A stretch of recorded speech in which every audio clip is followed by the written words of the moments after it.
أعوذ بالله من الشيطان الرجيم.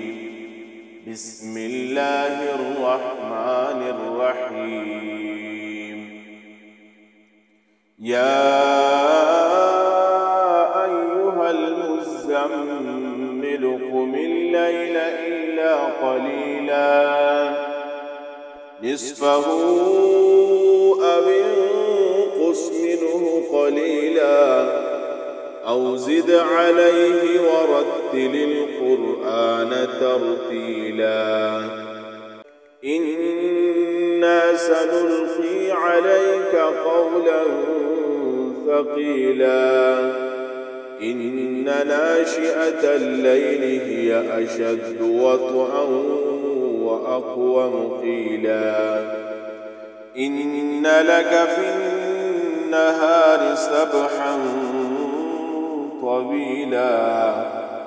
واذكر اسم ربك وتبتل إليه تبتيلا رب المشرق والمغرب لا إله إلا هو فاتخذه وكيلا واصبر على ما يقولون واهجرهم هجرا جميلا وذرني والمكذبين أولي النعمة ومهلهم قليلا إن لدينا أنكالا وجحيما وطعاما ذا غصة وعذابا أليما يوم ترجف الأرض والجبال وكانت الجبال كثيبا مهيلا إنا أرسلنا إليكم رسولا شاهدا عليكم كما أرسلنا إلى فرعون رسولا فعصى فرعون الرسول فأخذناه أخذا وبيلا فكيف تتقون إن كفرتم يوما يجعل الولدان شيبا السماء منفطر به كان وعده مفعولا إن هذه تذكرة فمن شاء اتخذ إلى ربه سبيلا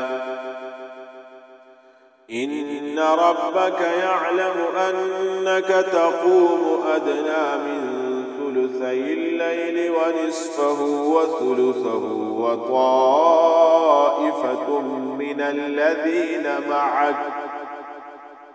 والله يقدر الليل والنهار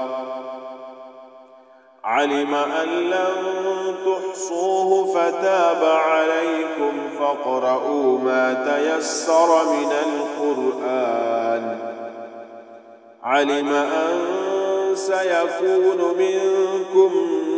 مرضى وآخرون يضربون في الأرض يبتغون من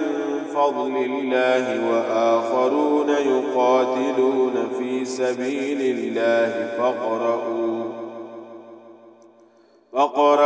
ما تيسر منه وأقيموا الصلاة وآتوا الزكاة وأقرضوا الله قرضا حسنا وما تقدموا لأنفسكم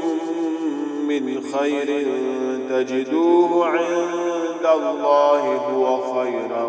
وأعظم أجرا واستغفروا الله